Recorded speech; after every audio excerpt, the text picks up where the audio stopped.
pertimbangan-pertimbangan sendiri. Jadi itu ada dasar-dasarnya sendiri, ya kita hargai perbedaan itu ya. Ada yang mengharamkan ya silahkan, ada yang makruh ya silahkan, ada yang tidak apa-apa ya silahkan aja ya. Tergantung ikut yang mana, semua ulama itu punya dasar-dasarnya ya. Saya kira itu kalau contoh fikih ini kadang-kadang bisa menjadi perdebatan ya, karena memang ini tafsiran para ulama. Jadi ada yang jumhur ulama, sebagian besar ulama mengatakan bahwa oh enggak apa-apa. Sebagian ulama juga ada yang bilang oh haram misal gitu. Ya tinggal kiblatnya di mana. Ya silahkan kalau ini adalah pilihan aja.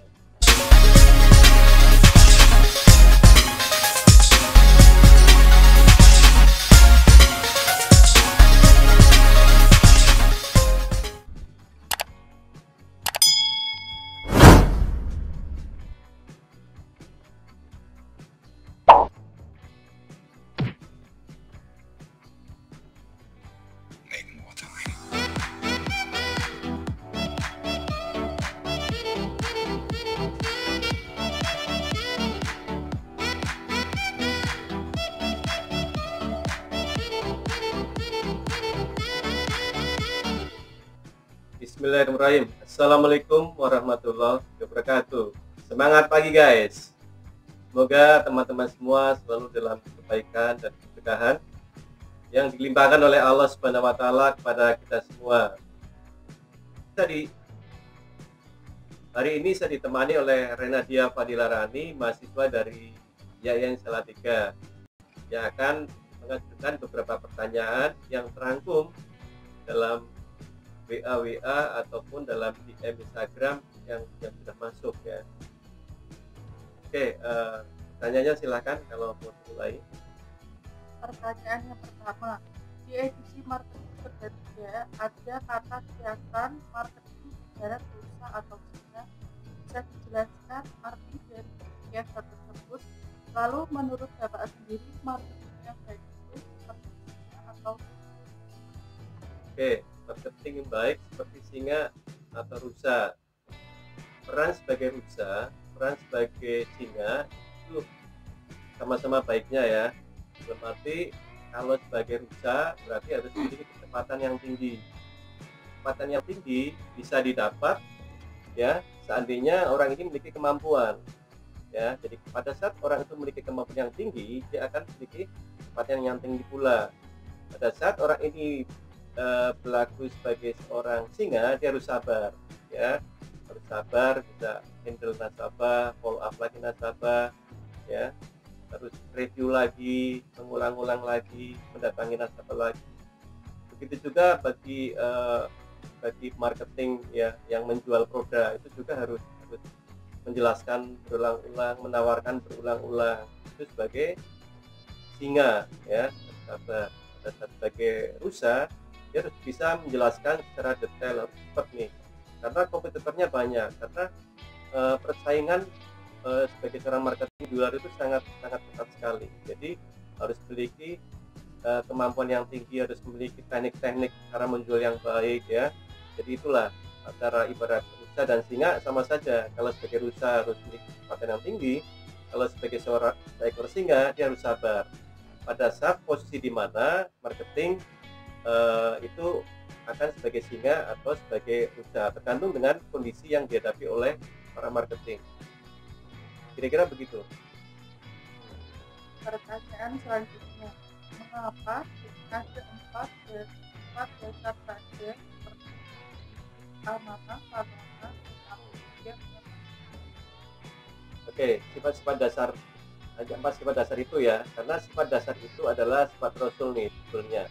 Itu sudah melingkupi semua sifat-sifat yang ada sebetulnya. Kalau sidik, amanah, atona, tablik itu sudah merupakan inti dari sifat-sifat yang harus dimiliki oleh seorang pelajar, mahasiswa, marketing, atau seorang pengusaha pun. Itu kalau sudah memiliki 4 dasar itu mudah ya, mudah untuk menyesuaikan dirinya, mudah untuk mengembangkan dirinya, dan mudah untuk mencapai tingkat tawakalnya itu, keikhlasan nanti ya. Jadi bisa nggak kira-kira kasih karakter atau sifat-sifat yang yang Rena ingin sampaikan kira-kira apa?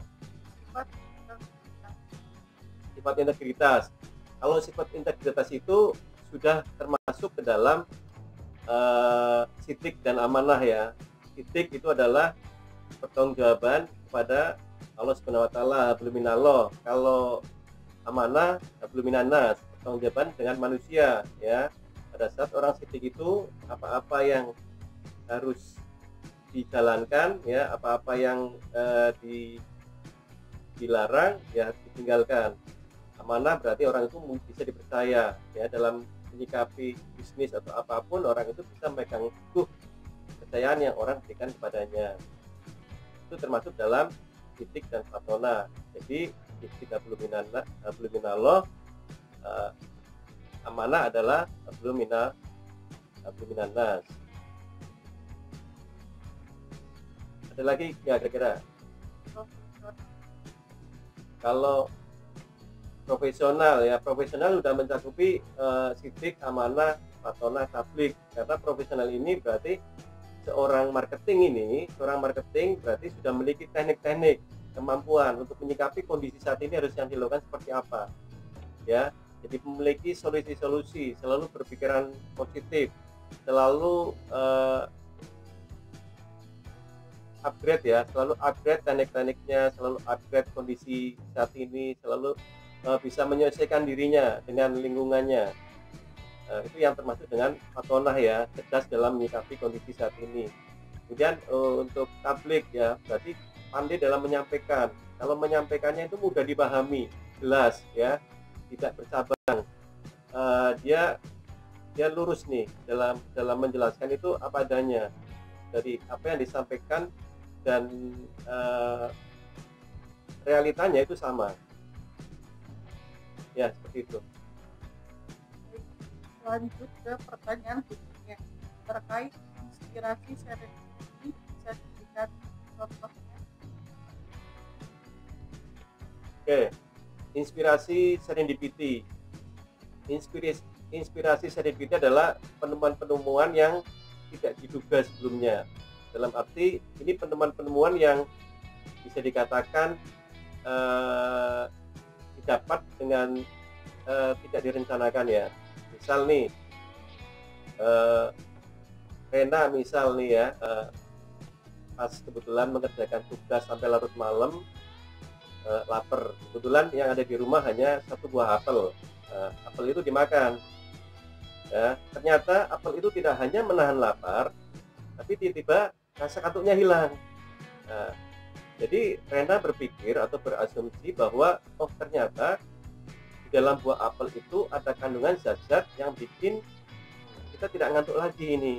Nah, berarti secara tiba-tiba tanpa disadari niatnya hanya untuk menahan rasa lapar, ternyata juga bisa menahan rasa kantuk. Jadi itu salah satu contoh ya, penemuan yang tidak diduga sebelumnya.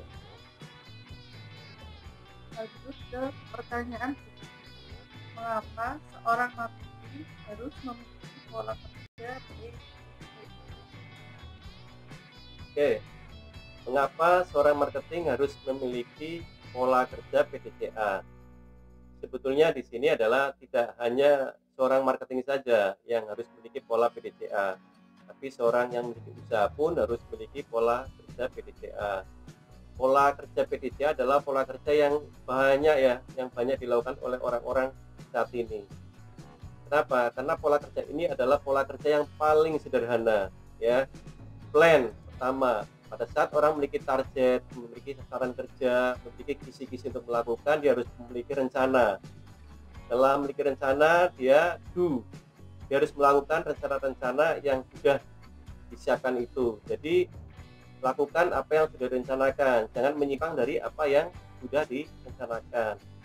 Kemudian cek ya, kontrol dan evaluasi apa yang sudah dilakukan ya, dari pagi sampai sore apa yang sudah dilakukan, bagaimana hasil dari transaksi, hasil dari hasil dari marketing, apakah masih ada kekurangan, apakah masih ada kesalahan-kesalahannya, tingkat keberhasilannya seperti apa, apakah perlu dibenahi lagi, apakah yang harus ditindaklanjuti. Nah, pada saat evaluasi ini nanti akan ada X tindak lanjut dari hasil evaluasi itu, ya. Yang harus kita lanjuti apa nih? Bikin rencana-rencana baru. Demikian, putar lagi, ya, bikin plan lagi. Berarti PDCA ini adalah sebuah siklus yang dilakukan secara terus-menerus dari hari ke hari, minggu ke minggu, bulan ke bulan, bahkan dari tahun ke tahun. Jadi PDCA adalah continuous improvement, ya, perbaikan secara terus-menerus. Ini yang harus dilakukan oleh seorang marketing, harus dilakukan oleh seorang pengusaha. Dan pola-pola ini sangat bagus, ya, sederhana, tapi hasilnya bisa memberikan efek yang luar biasa. Oke. Pertanyaan terakhir, namun ini di luar tema, tetapi sangat menarik untuk dibahas karena masih banyak masyarakat yang bisa membedakan antara syariah dan bisa dijelaskan secara Ya, terkait syariah dan fikih. Sebenarnya tema-tema ini nanti ke depan, ya, ke depan sebenarnya saya mau adakan terkait dengan ekonomi syariah, ya, tema ekonomi syariah. Tapi ini sudah ada beberapa netizen yang menanyakan terkait apa sih bedanya syariah dan fikih gitu, ya. Kalau syariah kan ketetapan-ketetapan dari Al-Quran dan hadis, ya, yang sudah ada di Al-Quran dan hadis. Kalau fikih itu adalah tafsiran para ulama terkait Al-Quran dan hadis itu. Jadi simple nih, saya kasih hal yang simple aja. Oke, ada lagi? Ini pertanyaan dari saya sendiri, ya Pak.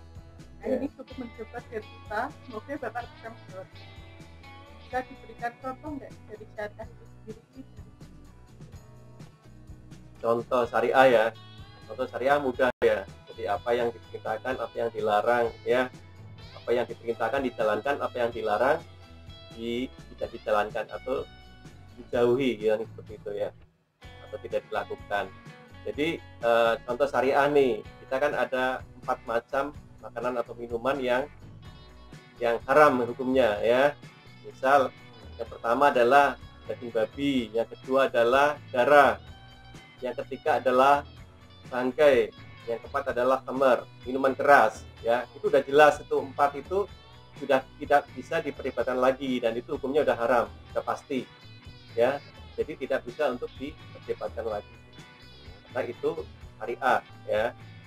Sedangkan contoh fikih berarti, ya.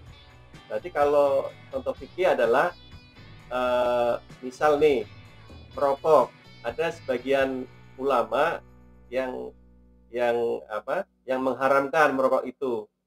Tapi juga ada sebagian ulama yang rokok itu makruh aja kok, gitu loh, ya.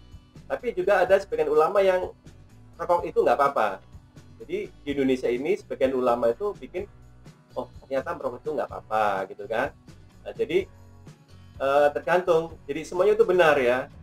Para ulama ini memiliki pertimbangan sendiri. Jadi itu ada dasar-dasarnya sendiri, ya. Kita hargai perbedaan itu, ya.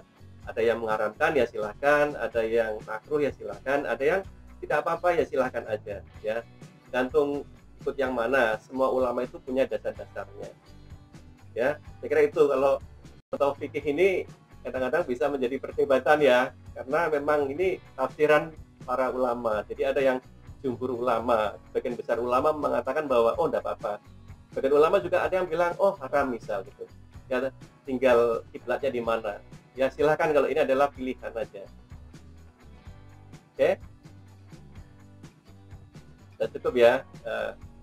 Kira-kira untuk hari ini itu yang bisa saya sampaikan, ya, buat teman-teman semua. Mudah-mudahan bisa bermanfaat buat teman-teman semua. Dan terima kasih juga atas apresiasi teman-teman, ya, memberikan pertanyaan-pertanyaan kepada kami. Memang ada beberapa pertanyaan-pertanyaan yang belum sempat saya jawab atau yang tidak saya jawab karena terkait dengan kemampuan saya, keterbatasan saya, bisa menjadikan polemik-polemik baru. Jadi memang pertanyaan-pertanyaan ini hanya beberapa saja, hanya beberapa pertanyaan aja yang memang bisa saya sampaikan pada kesempatan hari ini. Oke, terima kasih juga buat teman-teman, ya, yang selama ini sudah mensupport di channel Finferry, di channel saya. mudah-mudahan ya kita semua selalu dalam kebaikan, dalam keberkahan, dalam kemuliaan yang dilimpahkan oleh Allah Subhanahu wa taala kepada kita semua. Terima kasih. Bila taufik wal hidayah. Wassalamualaikum warahmatullahi wabarakatuh.